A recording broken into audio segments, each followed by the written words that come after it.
Hello students, you must be remembering we are reading the chapter The Banyan Tree from your Honeysuckle book, and this is the 10th chapter.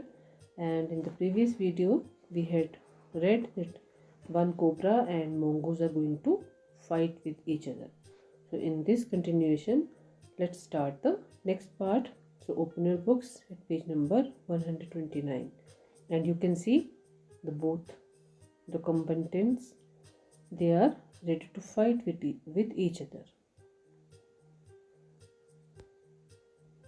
Let's start the 11th paragraph. The cobra stood on the defensive, swaying slowly from side to side, trying to mesmerize the mongoose into making a false move.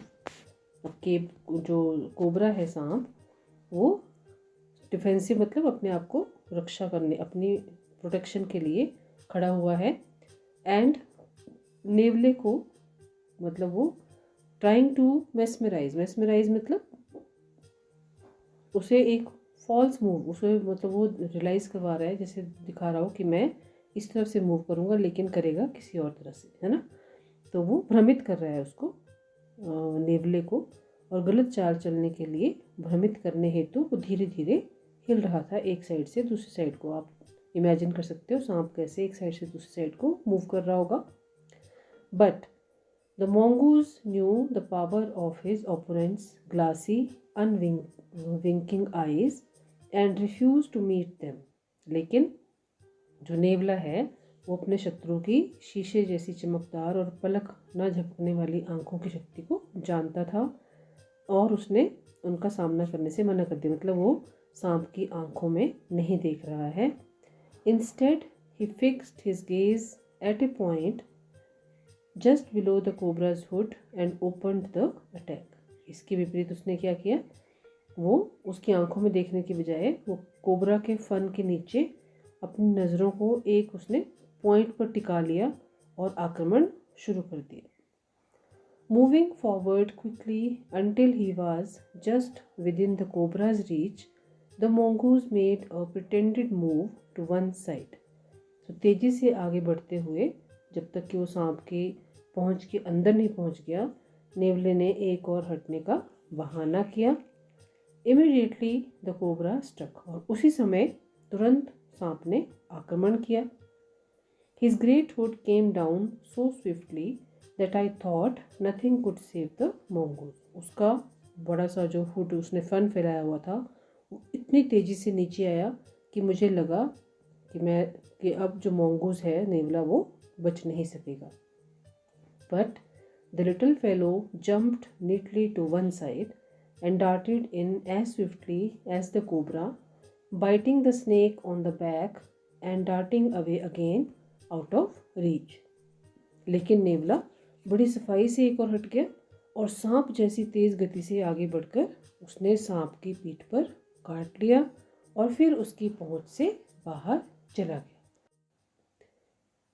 At the same moment that the cobra struck, the crow and Maina hurled themselves at him, only to collide heavily in mid-air.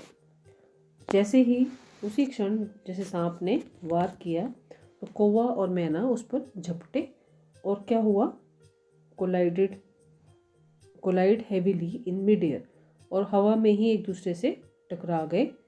And और क्या हुआ, एक दूसरे को भला बुरा, shrieking insults at each other, they return to the cactus plant, और एक दूसरे को कोसते हुए, एक दूसरे को भला बुरा कहते हुए वापस कैक्टस के प्लांट पर आकर बैठ गए। A few drops of blood glistened on the cobra's back. Cobra की पीठ पर, सांप की पीठ पर खून की कुछ बूंदें चमक रही थी।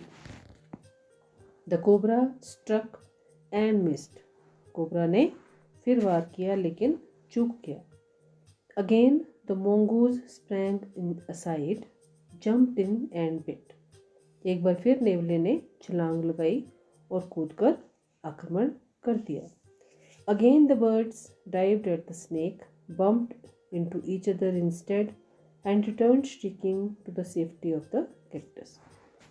एक बार फिर से वो पक्षी कौन कौन, मैना और जो जंगली कौवा था, वो फिर सांप पर झपटे और फिर एक दूसरे से टकराए और शोर मचाते हुए फिर नागफनी का जो पौधा था वहाँ वापस आकर सेफली फिर बैठ गए।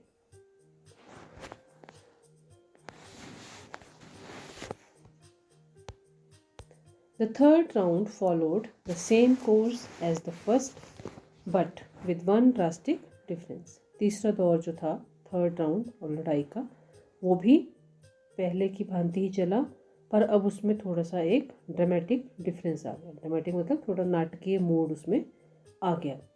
The crow and the मैना still determined to take part in the proceedings dived at the cobra, but this time they missed each other as well as their mark. क्या चेंज आया?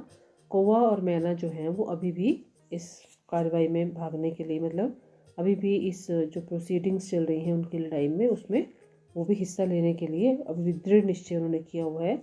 उन्होंने फिर से कोबरा के ऊपर मतलब वो झपटा मारा। पर इस समय क्या हुआ, इस बार क्या हुआ, दे मिस्ड ईच अदर, इस बार वो ना तो आपस में टकराए and as well as their mark, और ना ही वो अपने लक्ष्य पर आक्रमण कर सके। The myna flew on and reached its perch, but the crow tried to pull up in mid air and turn back.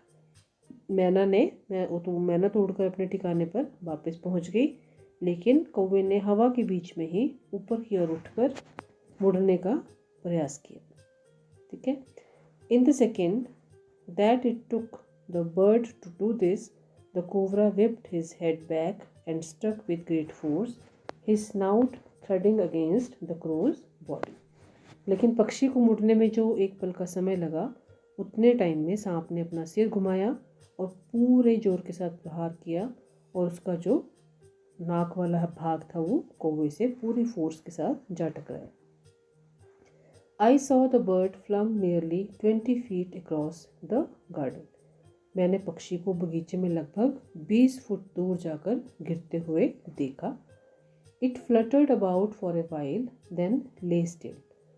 थोड़ी देर के लिए तो वो फड़फड़ाया, लेकिन फिर शांत लेट गया, मतलब वो मर गया। The मैना remained on the cactus plant. मैना उस कैक्टस नागफनी के पौधे पर ही बैठी रही। And when, और जब the snake and the mongoose returned to the fight, they wisely decided not to interfere again. तो जब सांप और नेवला पुनः लड़ने लगे तो उसने बहुत समझदारी पूर्वक सिर्फ लड़ाई में दखल न देने का निर्णय किया मैना ने। The cobra was weakening and the mongoose, walking fearlessly up to it, raised himself on his short legs and with a lightning snap had the big snake by the snout. अब जो सांप है वो थोड़ा कमज़ोर पड़ता जा रहा था और नेवला बिना डरे उसके पास तक जाने लग गया था। ठीक है। फिर उसने क्या किया, raised himself on his short legs, नेवले ने अपनी छोटी जो टांगे आगे वाली उन पे उसको खड़ा किया, and with lightning snap had the big snake by the snout, और उसने अपने जो नाक का अगला हिस्सा होता है बिजली की गति से सांप को उसके थूथन से पकड़ लिया। ठीक है। The cobra writhed and lashed about in a frightening manner, cobra जो था वो छटपटाया और भयानक तरीके से अपने शरीर को पटकता रहा। And even coiled itself about the mongoose, coiled मतलब गोल गोल करके, जैसे सांप अपने शिकार को अपने शरीर में लपेट लेते हैं, वैसे ही कॉइल मतलब कुंडली मार ली उसने mongoose के चारों तरफ। बट टू नो अवेल, लेकिन उसका कोई फ़ायदा नहीं हुआ। ठीक है। The little fellow hung grimly on until the snake had ceased to struggle. जो छोटा लिटिल फेलो मतलब छोटा जो प्राणी है, तो छोटा प्राणी कौन है, नेवला। नेवले ने उसे मजबूती से पकड़े रखा, उसने शरीर के, और जब तक कि सांप ने संघर्ष करना बंद नहीं कर दिया। Until the snake had ceased to struggle, जब तक सांप ने संघर्ष करना बंद नहीं कर दिया, तब तक वो छोटा जो जीव था वो उसे पकड़े रहा, उसे जकड़े रहा, उसे लपेटा, उसने नेवले ने उसे मजबूती से पकड़े रखा। He then smelled along its quivering length, फिर उसने सांप के फड़कते हुए शरीर को सूंघा। क्विवरिंग लेंथ मतलब जो लंबाई है सांप की, मतलब उसका वो बता रहे हैं कि इतना बड़ा सांप था, फिर भी उसने नेवले ने उसे जकड़े रखा। फिर उसने उसको स्मेल किया, ठीक है, उसके शरीर को सूंघा। Gripped it round the hood, फिर उसे उसके फन को कसकर पकड़ा। And dragged it into the bushes, और फिर उसके फन को फन से पकड़कर खींचते हुए, ड्रैग मतलब घसीटते हुए कहाँ ले गया? झाड़ियों में। The myna dropped cautiously to the ground, मैना सावधानीपूर्वक नीचे आई। हॉप्ड अबाउट, फुदकती रही। Peered into the bushes from a safe distance, एक सुरक्षित दूरी से झाड़ियों में झांक कर देखा। And then with a shrill cry of congratulations flew away, और फिर तेज चिल्लाहट के साथ मानो बधाई देते हुए उड़ गई। तो बच्चों, ये था चैप्टर द बनियन ट्री। तो अब हम अगले पार्ट में इसकी एक्सरसाइज करेंगे, और आप इस चैप्टर को अच्छे से रीड करें और ध्यान से पढ़ें एग्ज़ाम्स के लिए।